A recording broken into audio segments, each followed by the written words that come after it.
Hey guys, and welcome back. Today I wanted to talk to you about a device called the Ebow. And many of you know this, many of you have used it in worship. It's a sound you've definitely heard if you've listened to worship music. And what the Ebow is, it's an electronic bow for guitar. So basically it gets the strings vibrating and gives you infinite sustain, which is what we all want, right? So there's some people who've been some amazing players with the Ebow over the years. Phil Keaggy was really he was a genius with it, just a virtuoso with being able to sound almost like a cello or violin with the thing. And you had the guys from Delirious who played really well with it, and a lot of other worship bands have used the Ebow really effectively over the years. What the Ebow is, first of all, there's a 9-volt battery in the back here. And it's basically a magnet. There's two different magnets on these two slots that you see here. And those slots go around your strings.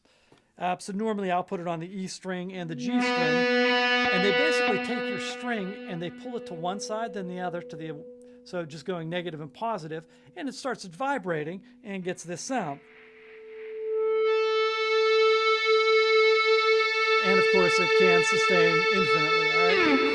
Now, a couple things that are tips that have helped me over the years to be a better Ebow player. One is different guitars respond differently to Ebows. I'm not sure why exactly, but like this Les Paul really likes Ebow, so it does really well with it. I'll use the neck pickup on it. I roll off my tone. I have it maybe on 2.5 or something like that. But other guitars don't. You know, like my Paul Reed Smith just does not respond well to an Ebow very much.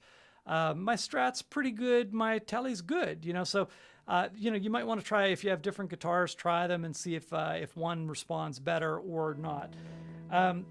The other thing that I think is really important to note, if you have a Les Paul, a lot of times guys will actually turn down their volume, and the reason is it's really, really loud. The Ebow's really loud. So if I play, here's the patch. Let me take off the delay.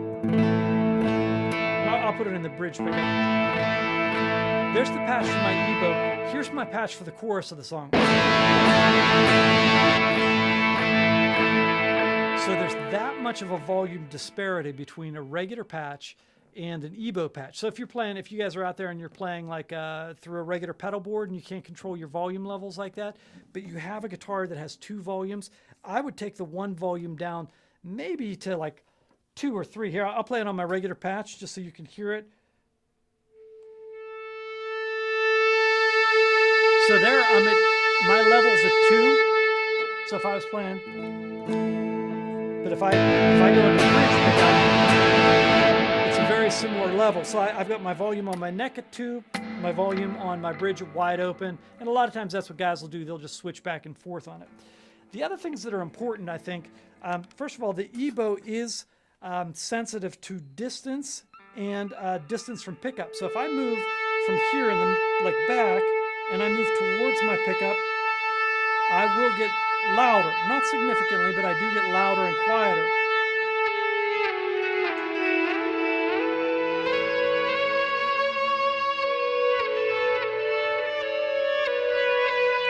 And also, if I pull away, of course, it's going to get quieter.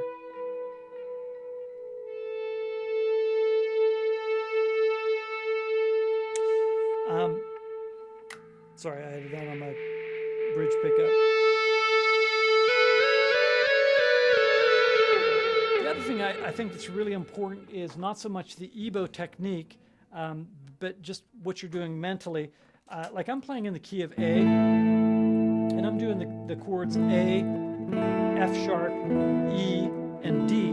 Well, I've got to know my notes on the neck well enough to know the notes that I have, for instance, C sharp, E, A, C sharp for my A chord. For my F sharp minor chord, same notes as the A chord, C sharp, E, F sharp, A, C sharp are all good notes. For my E chord, E, G sharp, and B are all good. And for my D chord, D, F sharp, and A are all good notes. So I need to, like, when I switch from chord to chord, you don't want to just wander aimlessly on it. You really do want to sound like you're playing F sharp minor, E chord, D chord, E chord, or A chord, sorry, F sharp minor chord, E chord, D chord, A chord. So I know the chord tones that I'm playing. The other thing that I know, I didn't have delay on this, sorry. But the other thing that I know is, here's my A scale. Sorry, that's so soupy, but if I can place that on one string and I can do these notes,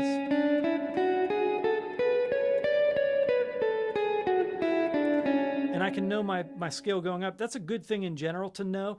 And a lot of times when I do that, I'll do them in sets of 3. So if you ever want to practice that, practice again in 3s is really important.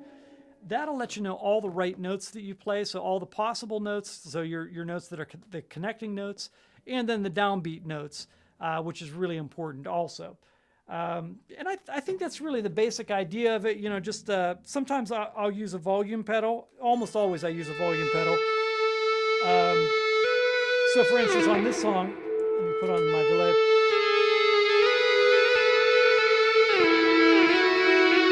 When I go into the verses, I'll back off here, but I'll also back off my volume pedal.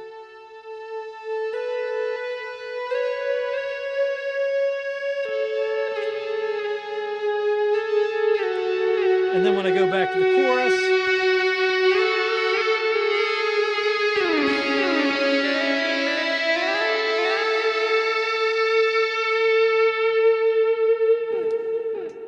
and if you notice, I have a good bit of delay on this. And I also have some verb on it.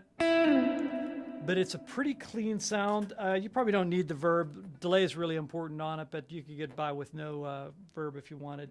But I have a really clean sound on this. Maybe just a tiny bit of bite, but very little bite on it. And that really helps the sound as well. And one last tip is, if you can't get it going sometimes, just start it. Once you get it started, it normally keeps going. You can just do like a little pull off to start it. And if you use the volume pedal to swell in, a lot of times that'll get that string moving enough to be able to help you out so that it keeps on going. So anyhow, hopefully that's a couple of tips. For those of you who've been playing for a while, you probably knew all those tips. But for those of you who are new to it, hopefully that helped you a little bit on understanding how to use the Ebow effectively in worship music. So hopefully that helped you. Until next time, God bless.